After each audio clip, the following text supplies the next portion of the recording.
Hello, i-review natin ang Cherry Mobile Flame 2.0. Tadan! Comes with quad-core 4.1 Jelly Bean Qualcomm 1.2 with 4.5 inches 1 GB RAM. Okay. So mapapansin nyo dito sa box is sabi niya it comes in black. Nakalagay dito meron ding white.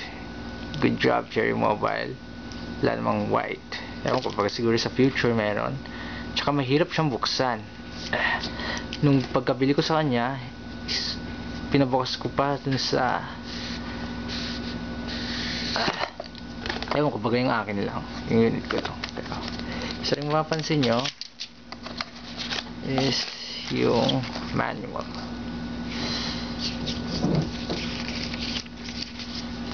Siguro inassume ng Cherry Mobile na mga Pinoy hindi nagbabasa ng manual, pero pag nakita niya dito is yung mga icons puro black lang. Isang feedback to Cherry Mobile. Ayan, diba? Yung mga icons na sinasabi nila black lang, dark black lang, siguro sa pagka-print. Ayan. Iba meron, iba black lang kasi diba? Ayan. Binuksan ko na siya pero may kasama siyang headset, charger na white. Okay. May Cherry Mobile na nakalagay.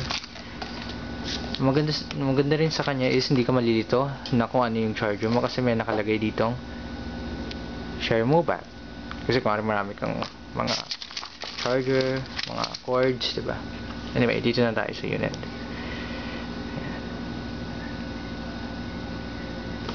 Mabilis siya actually. Tapos yung sinasabi nilang mabagal sa hindi maganda yung battery. Dito to yun. Actually matagal siya. Matagal siya. Chinarge ko siya mga 10 o'clock ng oras na ngayon. 4:30 buhay pa rin siya. Download lang ng download. Tapos nag picture tsaka video pa ako. Okay naman siya. Pero hindi pa ako so far hindi ko pa nilalaro yung mga 3D graphics games, pero kung pupunta ka lang sa ganoon, kaya siya sa isang buong araw. Diba? Halos puno pa yung battery ko. Sa camera malinaw siya actually. May flash din pala siya.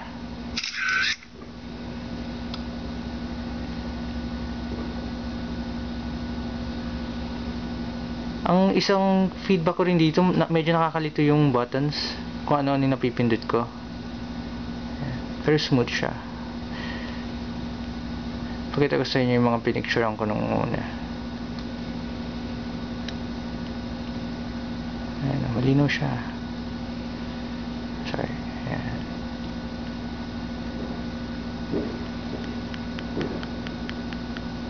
Diba?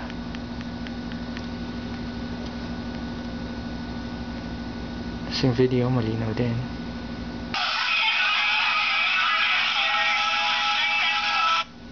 Enough of that. Ayan. Ang hindi ko rin gusto sa kanya is yung kasi mabilis siyang malagyan ng fingerprints at saka feeling ko madali siyang magasgas sa likod.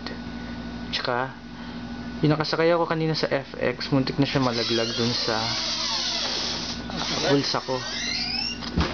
Madali siya mag-slip. Ayan.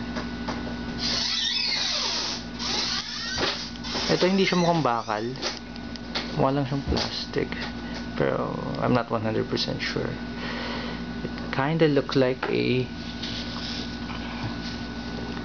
Tadan! iPhone. Diba?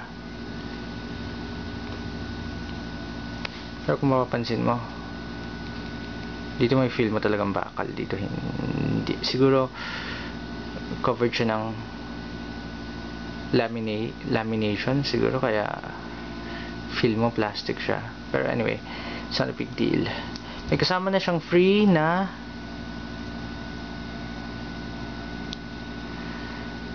screen protector. Pero pagka bunot mo sa kanya, sometimes may maiiwan pa rin siyang bubbles. Siguro hindi masyadong maganda yung pagkakakabit nung una. Pero, tsaka wala rin pala siyang available na sa likod yung jelly case or hardcover. Siguro makakahanap kayo ng third party or pouch na naman lang.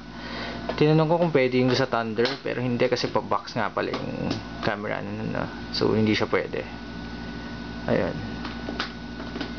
It's a good deal kasi nakuha ko siya sale 6,000 pero walang power bank. Pero I don't think I need a power bank naman. Kung kailangan ko, pwede naman bumili ng separate. Ayun. Here's the review of my Cherry Mobile Flame 2.0. Thank you.